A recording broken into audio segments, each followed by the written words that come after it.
రోజు నుండి జూలై 14 వరకు నిజ జ్యేష్ఠమాసం ప్రారంభం. తప్పకుండా పాటించాల్సిన నియమాలు. అందరికీ నమస్కారం. ఆధ్యాత్మిక రహస్యాలు, మన సనాతన ధర్మంలోని అద్భుతమైన పూజా విధానాలు మరియు ధర్మ సందేహాలను ఎప్పటికప్పుడు మీకు సవివరంగా తెలియజేసే మన ది పురాణిక్ పాత్ ఛానల్కు స్వాగతం. ముందుగా ఈ వీడియోకి ఒక లైక్ చేసి ఇలాంటి మరెన్నో ఆసక్తికరమైన ధార్మిక విషయాల కోసం మన ఛానల్ని సబ్స్క్రైబ్ చేసుకోండి. అలాగే కామెంట్స్లో భక్తితో జై శ్రీరామ్ అని రాయటం మర్చిపోకండి. గడిచిన ఒక నెల రోజుల పాటు అధిక మాసం నడవడం వల్ల మనం ఎలాంటి శుభకార్యాలు చేసుకోలేకపోయాము. అయితే మనందరికీ ఒక సంతోషకరమైన వార్త ఏమిటంటే, ఈ రోజు నుంచే అత్యంత పవిత్రమైన నిజ జ్యేష్ఠమాసం ప్రారంభమైంది. జూలై 14వ తేదీ వరకు కొనసాగే ఈ నెల రోజుల్లో సకల శుభకార్యాలకు అద్భుతమైన ముహూర్తాలు ఉన్నాయి. అసలు ఈ జ్యేష్ఠమాసానికి ఉన్న విశిష్టత ఏమిటి? అప్పుల బాధలు, దరిద్రం పోవాలంటే ఈ నెలలో ఎలాంటి నియమాలు పాటించాలి? ఏ ఏ తేదీల్లో శుభకార్యాలు చేసుకోవచ్చు అనే ఆసక్తికరమైన విషయాలను ఇప్పుడు మనం ఈ వీడియోలో వివరంగా తెలుసుకుందాం. అసలు ఈ మాసానికి ఆ పేరెందుకు వచ్చింది, దీనికి ఉన్న విశిష్టత ఏమిటో ముందుగా తెలుసుకుందాం. మన పురాణాల ప్రకారం పూర్వం దేవతలు మరియు రాక్షసులు క్షీరసాగర మదనం చేస్తున్నప్పుడు లక్ష్మీదేవి కంటే ముందుగా ఆమె అక్క అయిన జ్యేష్ఠాదేవి జన్మించింది. ఆమెనే అలక్ష్మి లేదా దరిద్ర దేవత అని కూడా అంటారు. ఆ జ్యేష్ఠాదేవి జన్మించిన మాసమే ఈ జ్యేష్ఠమాసం. కాబట్టి ఈ నెలలో ఆమె ప్రభావం మన ఇళ్లపై పడకుండా ఉండాలంటే మనం మన దినచర్యలో కొన్ని ముఖ్యమైన నియమాలను పాటించడంతో పాటు సాక్షాత్తు ఆ శ్రీ మహాలక్ష్మిని విశేషంగా ఆరాధించాలి. అప్పుడే మన ఇంటికి పట్టిన దరిద్రం శాశ్వతంగా తొలగిపోయి అష్టైశ్వర్యాలు సిద్ధిస్తాయి. ఈ దరిద్ర దేవత ఇంట్లోకి రాకుండా ఉండాలంటే ప్రతిరోజూ స్త్రీలు తెల్లవారుజామునే నిద్రలేచి ఇంటి ముందు ముగ్గు వేసుకోవాలి. ఏ స్త్రీ అయితే ఉదయం ఆలస్యంగా నిద్రలేస్తుందో ఆ ఇంట్లోకి దరిద్ర దేవత వెంటనే అడుగుపెడుతుంది. అలాగే ఈ నెలలో మధ్యాహ్నం పూట అస్సలు నిద్రపోకూడదు. నిద్ర లేచిన తర్వాత ప్రతిరోజు మనం స్నానం చేసే నీటిలో కొన్ని వస్తువులు కలుపుకోవడం వల్ల అద్భుతమైన ఫలితాలు ఉంటాయి. స్నానం చేసే నీటిలో చిన్న కర్పూరం బిళ్లను నలిపి వేసుకుంటే జాతకంలో శుక్రుడి బలం పెరిగి అఖండమైన ధనాకర్షణ కలుగుతుంది. మీపై ఉన్న నరదిష్టి, నెగటివ్ ఎనర్జీ పోవాలంటే స్నానం చేసే నీటిలో కొద్దిగా రాళ్ల ఉప్పు కలుపుకోవాలి. అలాగే ఆధ్యాత్మిక పవిత్రత కోసం చిటికెడు పసుపు, ఆర్థిక ఇబ్బందులు తొలగిపోవాలంటే ఎర్ర గులాబీ రేకులు కలుపుకోవాలి. ఇక ఏలినాటి శనిదోషం పోవాలంటే ప్రతి శనివారం కొన్ని నల్ల నువ్వులను నీటిలో కలుపుకుని స్నానం చేయడం ఎంతో ఉత్తమం. స్నానం పూర్తయిన తర్వాత ప్రతిరోజూ ఉదయాన్నే సూర్యభగవానుడికి అర్ఘ్యం వదిలి విష్ణు సహస్రనామ పారాయణం చేయాలి. ఒకవేళ చదవటం రానివారు ఓం త్రివిక్రమాయ నమః అనే మంత్రాన్ని 108 సార్లు జపిస్తే సకల శుభాలు కలుగుతాయి. ఈ జ్యేష్ఠమాసంలో తులసి పూజకు ఎంతో ప్రాధాన్యత ఉంది. కాబట్టి ప్రతిరోజూ తులసికోట దగ్గర నెయ్యి దీపం వెలిగించి ప్రదక్షిణలు చేస్తే ముక్కోటి దేవతల ఆశీర్వాదం పరిపూర్ణంగా లభిస్తుంది. సాధారణంగా ఇళ్లలో ఆడవారు పూజలు చేస్తుంటారు కదా, కానీ శాస్త్రాల ప్రకారం ఆడవారు చేసే పూజల కన్నా మగవారు చేసే పూజలకే రెట్టింపు పుణ్య ఫలితం లభిస్తుందట. కాబట్టి ఈ నెలలో పురుషులు కూడా పూజగదిలో దీపం వెలిగిస్తే కుటుంబానికి భోగభాగ్యాలు కలిసివస్తాయి. ముఖ్యంగా అప్పుల సమస్యలతో ఇబ్బంది పడేవారు ఇంట్లో దీపారాధన చేసేటప్పుడు ఒక రాగి చెంబులో నీళ్లు పోసి అందులో 1 రూపాయి బిళ్ళ, 2 యాలకులు వేసి లక్ష్మీదేవి పటం ముందు ఉంచండి. ఇలా చేస్తే మీ అప్పుల బాధలన్నీ ఇట్టే తీరిపోయి ధనలాభం కలుగుతుంది.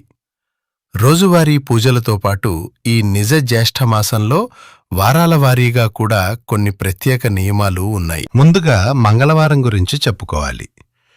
జ్యేష్ఠమాసంలో వచ్చే మంగళవారాన్ని పెద్ద మంగళవారం అంటారు. ఈ రోజున అప్పుగా డబ్బు ఎవరికీ ఇవ్వకండి. ఒకవేళ ఇస్తే అది తిరిగి రావడం చాలా కష్టం. మంగళవారం నాడు ఆంజనేయ స్వామి పటం ముందు చిన్న దీపం వెలిగించి గుడికి వెళ్లి స్వామివారికి తమలపాకులతో ఆకుపూజ చేయిస్తే జాతకంలో అదృష్టం రెట్టింపవుతుంది. ఆ తర్వాత బుధవారం నాడు పిల్లల చేత గోమాతకు పచ్చగడ్డిని తినిపించి ప్రదక్షిణలు చేయిస్తే విద్యాబుద్ధులు వృద్ధి చెంది జ్ఞాపకశక్తి పెరుగుతుంది. ఇక శుక్రవారం నాడు సాయంత్రం 6 గంటల తర్వాత స్త్రీలు తలస్నానం చేసి ఇంటి గుమ్మం బయట 2 దీపాలు వెలిగిస్తే ఆ లక్ష్మీదేవి సంతోషంగా మీ ఇంట్లోకి అడుగుపెడుతుంది.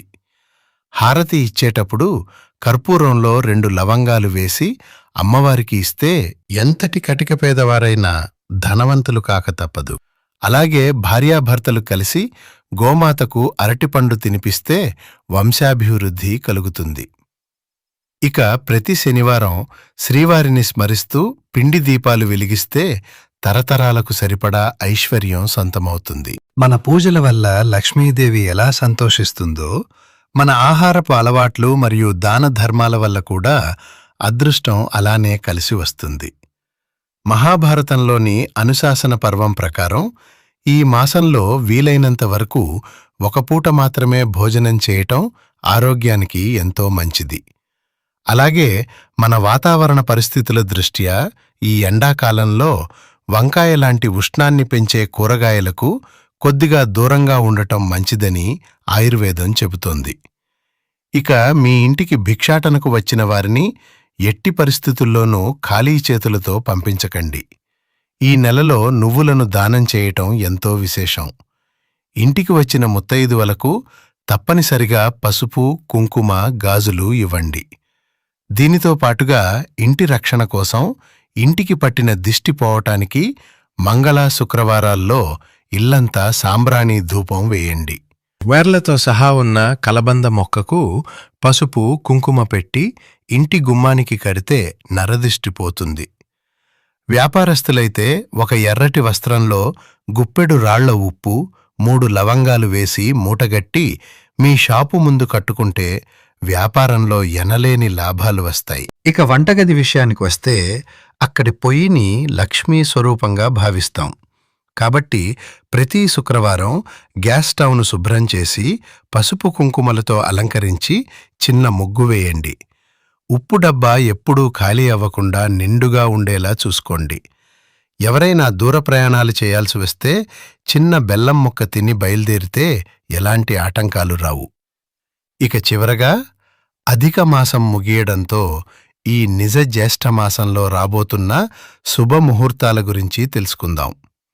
వివాహాలకు జూన్ 18, 24, 25 అలాగే జూలై 2 మరియు 9వ తేదీలలో అద్భుతమైన ముహూర్తాలు ఉన్నాయి. గృహప్రవేశాలు లేదా అద్దె ఇల్లు మారడానికి జూన్ 19, జూన్ 26 మరియు జూలై 3వ తేదీలు ఎంతో అనుకూలమైనవి.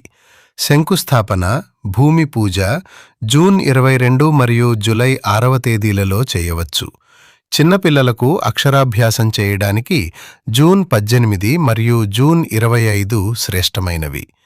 ఇవన్నీ ఒక ఎత్తైతే ఈ మాసంలో జూన్ 25వ తేదీన వచ్చే నిర్జల ఏకాదశికి అనంతమైన శక్తి ఉంది. ఆ రోజు విష్ణుమూర్తిని పూజించి ఉపవాసం ఉంటే ఏకంగా 24 ఏకాదశుల వ్రతం చేసిన పుణ్యఫలం దక్కుతుంది.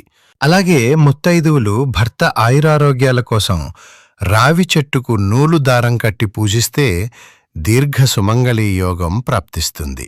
ఈ చిన్న చిన్న విధి విధానాలను భక్తితో పాటించి ఆ దైవానుగ్రహాన్ని మీరందరూ పొందాలని మనస్ఫూర్తిగా కోరుకుంటున్నాను. ఈ వీడియోలోని సమాచారం మీకు నచ్చినట్లయితే దయచేసి వీడియోను లైక్ చేసి మీ బంధుమిత్రులకు షేర్ చేయండి. ఇలాంటి మరెన్నో ధార్మిక విషయాల కోసం మన ది పురాణిక్ పాత్ ఛానల్ను సబ్స్క్రైబ్ చేసుకోవటం మర్చిపోకండి. ధన్యవాదాలు.